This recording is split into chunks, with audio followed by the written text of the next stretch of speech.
Hello everyone, welcome back to the third developer live stream for Beyond the Wire. For anyone new here, Beyond the Wire is a World War I first-person shooter, and today we thought we'd take a sit down and have a quick run through of one of the maps that's come into early access, Passchendaele. So as you can see, I'm joined by creative director Bruno, who you all know, and also Josh, who's one of the technical level designers on Beyond the Wire. So Josh, first time meeting you, mate. Do you want to give us a quick intro on yourself? Hi, my name is Josh, also known as Millie the Monkey in game. Uh, Hopefully, I'll be seeing some of you in game soon enough. Actually, I've been working on Beyond the Wire since pretty much the beginning when we first started. At the start, I did a lot of different things, anything that really needed to be done. But I've moved to more of a level design role mainly, focus on performance and optimizations. This is the first big project I've worked on from the very beginning, and it has been a lot of fun seeing how that goes. And I look forward to seeing where it goes from here. Awesome, thanks, mate. It's great to introduce you to the community. So thanks for taking some time out today, Bruno. So we'll kick off with you, mate. And I suppose we should start with the reason why we're showing Passchendaele first. So, could you break down what the motivation was for us bringing this battle to life and Beyond the Wire? Yeah, absolutely. Hi, everyone. Nice to be here again. So, Passchendaele was chosen first and foremost because of its massive importance as one of the biggest battles of World War One. And we really wanted to explore some elements of it, and like that side of the war where it's like very muddy. There's a lot of like dirty water. There's like completely like shelled landscape. Basically, it's all like farmlands and a portion of a village and all of that. But it's most of it has been destroyed at this point. So you have this kind of like a moonscape. It is almost surreal at times. We also wanted to represent this battle because of, like I said, like its historical importance, and like many nations took part of this battle, and we felt like it was actually a great battle to actually represent all of those nations in there. And I think players are going to have lots of fun, experiencing this battle. Yeah, for sure. And we've actually got a little video playing there for everyone to see. Just to remind, this is pre-alpha footage, so the map will be changing and evolving over time. So, Josh, can you give us a quick rundown of the development process for making a map like this? What were the major phases in constructing the environment, etc.? Yeah, so I'd say the first and one of the most important ones would be research. So we spent a lot of time looking at pictures and trying to find old photos of all the foliage, any types of houses for that area. The way they constructed the trenches in the wars different between both sides pretty drastically sometimes too. Um, and then we moved on from research to planning of the major features on the map. So getting just the base landscape down, kind of figuring out how the town in the center will look and where it will be, and then figuring out the amount of trenches on each side, and trying to keep that pretty accurate to history. Amount of trenches, composition of them, and then figuring out where the control points would be in those trenches and in the center of town. And then move on to making lists of different assets that the artist would need to create. So types of things like all the houses and the trenches to put together, the windmills, which are pretty prominent in the level, the chapel, which is right in the center, looks really good.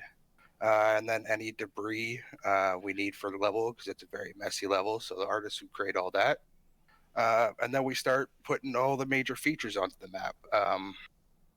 So any like capture points, we start putting those on.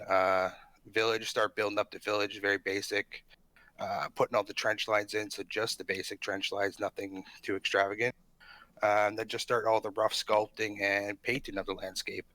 And that's the point where we would also start getting the lightning in there, see how it looks. And then from there, move on to planning and putting in small features. So any gameplay gameplay related elements, like tree lines, fences, and then start moving on to the finer landscape sculpting and some of the paintings. So like all the artillery holes across no man's land, and a lot of the stuff that affects line of sights and cover, sandbags as well. And then we move on to another important phase, which is testing and iteration. So we just go through, test it over and over again, see what works, what doesn't, start changing those things to make them work better. And then finally, the last stage that we're kind of moving into now for Passchendaele is the decorating of the map. Just creating all the small details to make the map feel like a real place that was fought over and lived in for years. And putting in any audio cues. So like some of the background noises, we have planes flying over top making noise, and some battles going on in the background. And then putting any in like fog or smoke or any fires in different places of the map. And that's the last stage, and we're on that now, decorating the map. Awesome. Thanks for that, Josh. That's some really great detail there, mate. Thank you for that. And so, Bruno, one for you, mate. When, for anyone who doesn't know, we're building Beyond the Wire in Unreal Engine. So were there any new tools or techniques that we used for developing Passchendaele? Yeah, actually. So basically, like all the stuff that Josh was listing, and also, as I mentioned before, this kind of like moonscape environment, we figured that we really needed new tools to actually represent that the way we want it to be. So we came up with this really interesting advanced landscape material that basically allows us to use lots of different surface types throughout the map. So we can actually represent stuff like grass and mud and, like that grass, the puddles, all that stuff that really kind of like basically puts you in World War I. It makes it, extra immersive at that point. And of course, all these materials also will simulate other physical properties that they have in real life. So, for instance, if you shoot at mud, or if you like hit mud with your melee weapon, it will react the way you would expect it to react in real life. So you'd hear the sound. It's different when you're hitting water, or if it's like dry grass or something like that. You will see different particle effects, and you hear different sounds, and it all like kind of helps with that immersion, right? And that's a big part of Beyond the Wire, is really immersing players in that war. And to actually, like, on top of that, we have lots of moving actors in the scenario, like Josh was saying, stuff like moving planes like flying by, and we have even like birds in some maps. There's like machine gun fire from like far away that kind of like helps with that whole like immersive atmosphere. Really putting the players are already like in this big combat, but there's an even bigger war happening around them, and I feel like this is really what we wanted to represent on Passchendaele, and it becomes very visible the moment you spawn in. You are in the war. You are part of this now. Yeah, 100%, and it's definitely the vibe. As soon as you land in the map, really, it's quite evident that there's a huge war going on around you. So thanks for that, Bruno. So Josh, we have discussed briefly trench networks, shell craters, no man's land. So for Passchendaele, what kind of environmental highlights do we have, and do they offer different approaches for gameplay regarding taking the battle on? Yep, for sure. So we have 4 major like subsections or biomes of the map or types of areas. 4 main ones, anyways. There's other niche ones, but first one players have spent a lot of time in is the trenches for sure. So they're really deep. They offer really safe travel across the map, lots of cover. Bit of a maze though, so it takes quite a bit longer to get across the map, and they kind of go horizontal as opposed to right across the map. But also you have the excitement of players jumping out at any moment, any corner, and having a pretty vicious fight there. And then we got outside the trenches. As soon as you leave them, we got the torn up fields of Passchendaele. So tons of barbed wire and artillery holes, and not much cover. clear lines of sight across the map, so easy for the enemy to see you coming, as opposed to going through the trenches. But it's a lot faster than trench. You can rush across the no man's land or muddy fields pretty quickly. And then I guess we got the village in the very center of the map in no man's land, and that's been a lot of good fights in that over our testing. There's tons of cover from different angles. It's very chaotic, like more of an urban fight. And the assault class really shines in that area. If you get some smoke grenades in there, myself, I've spent quite a bit of time running in there and usually getting killed, but throwing some grenades before I go down. And then, of course, we have in the center of the village is the chapel, which you can see in a lot of the screenshots. It's kind of like the very center point of the map. It's a very high point. It's very defensive. It helps orientate the players to the map, because it's a problem we had very early on in our prototypes, with people getting lost in the maze of the trenches. And one thing we really wanted to emphasize with all of these elements is the dangers of leaving the safety of the trench and kind of moving beyond the wire into the enemy. Yeah, exactly. It's in the name. Yeah. So Bruno, during the design of this map, what was the intention for the gameplay? So our version of Passchendaele is, in a way, it's kind of like a traditional mirrored FPS level. So you have, team A starting on one side, team B starting on the other side, and they have pretty much the same types of elements until you get to the center of the map, where there is, like Josh was saying, a central anchor point.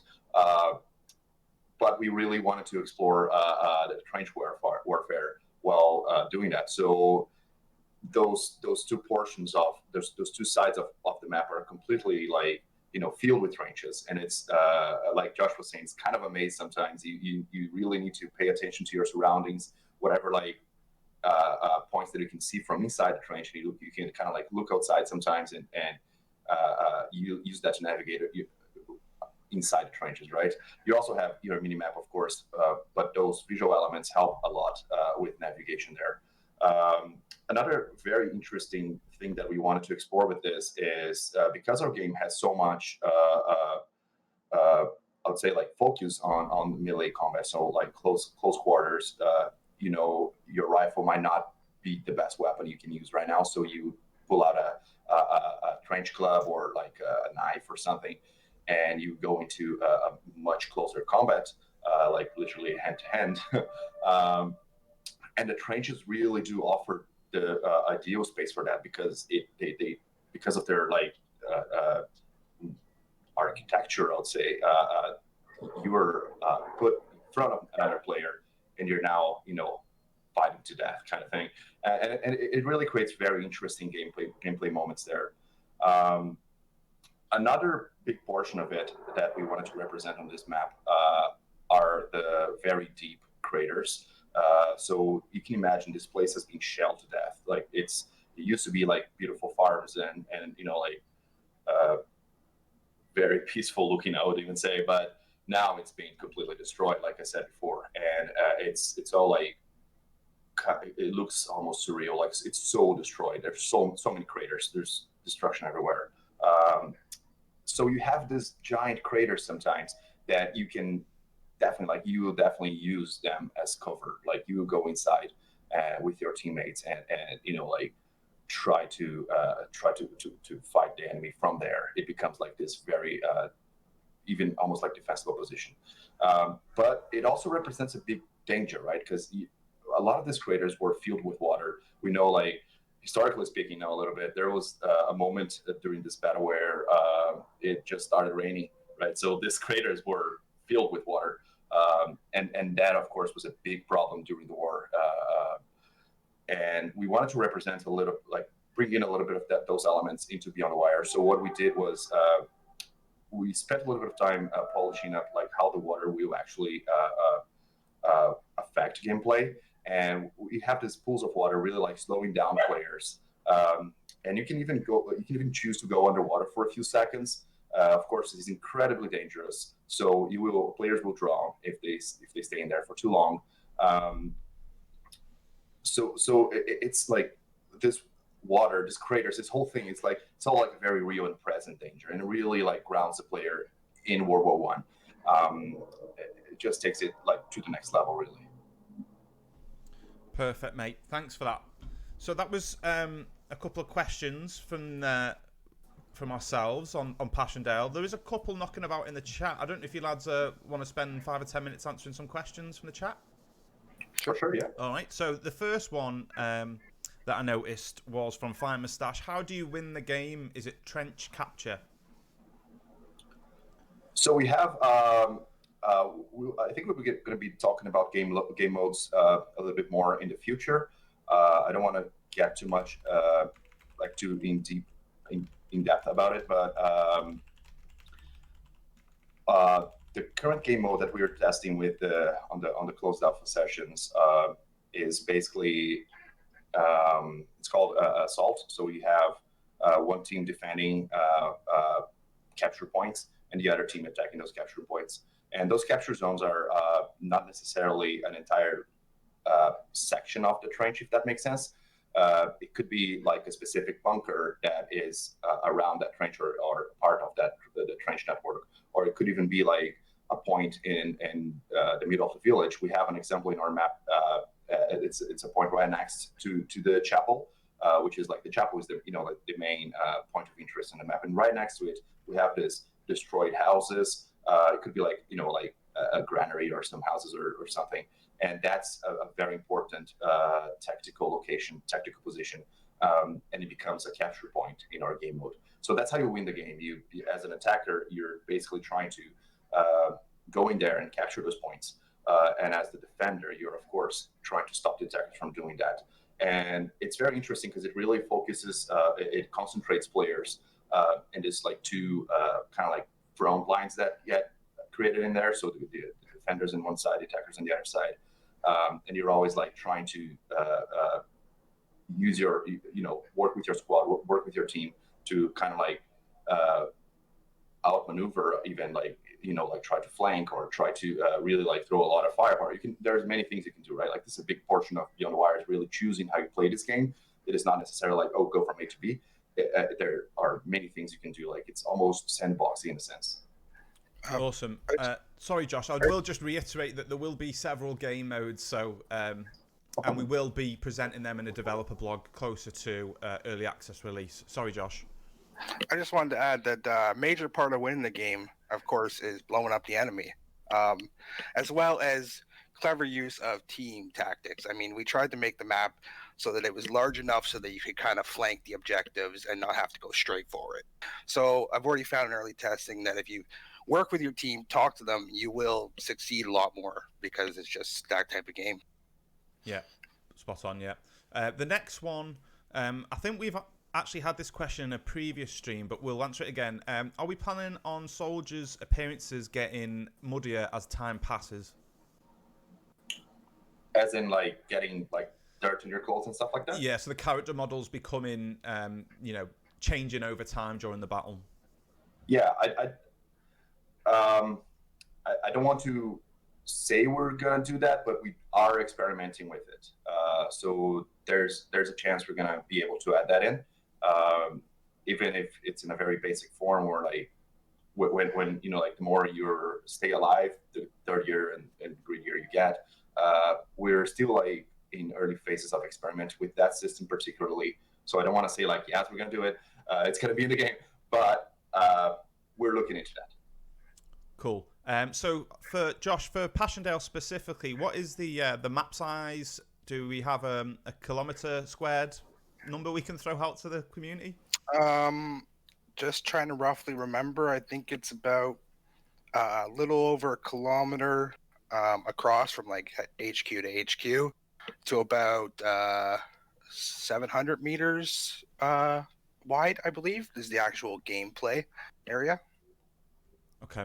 That's just off the top of my head. I can't remember exactly. It has changed a little bit because we've modified it to work well with the amount of people we have, players we have. Yeah, we went through a few iterations, didn't we, of expanding and reducing to try and get that feeling that we wanted during the battle. Yep. Will we have dedicated servers? Yes, we will. We will have community-hosted dedicated servers. That was an easy one for me to answer. Will there be natural events, and will water levels in craters and stuff rise depending on events? So I presume that ties into a weather system. Yeah, we have currently how can I explain it? It's a layer-based weather system, so you can sometimes play the same level. So let's say you're playing on Passchendaele, you can experience it, like during early morning and it's kind of foggy, or later in the day and it's like sunset. There's like very different lighting scenario and weather scenario happening around you. We're not really planning on having water levels changing throughout the game, because that affects the gameplay just too much. So our puddles are placed in a very specific, like there's a lot of purpose on when placing puddles in our game. So we don't want to have that as like an element that changes. It's more like something that you can kind of learn over time and get accustomed to navigating around those areas. But yes, usually you will have like different weather scenarios that will affect gameplay in other ways than puddles changing height. I just want to add really quickly. So it has to do with like the muddy uniforms and the changes in the environment. I think most of the team are really up for that type of thing, and that's something we've looked at and talked about. But the major concern we have, and the thing we're concentrating on, is making sure that we can get like the performance for like 100 players on the map to really capture that chaos of World War One. And then once that's down and good, and then moving on to some of the really, really cool aspects, which is the muddy uniform stuff like that. Yeah. We've got one here. So we've obviously recently had our first phase of closed alpha. So we've got a question from Flatfire asking, have we seen more combat happening in the trenches or out in no man's land? So it's interesting because it changes depending on what portion of the map is being played at that moment, so where the active objectives are. So of course, if your main like 2 capture points, let's say, are inside a trench area, you will see lots of players trying to basically invade that trench while the other players are defending that. So that at that moment there is focus. There's a lot of focus on the trench warfare. You're basically always inside the trench or trying to get inside the trench. But when you move to the middle portion of the map,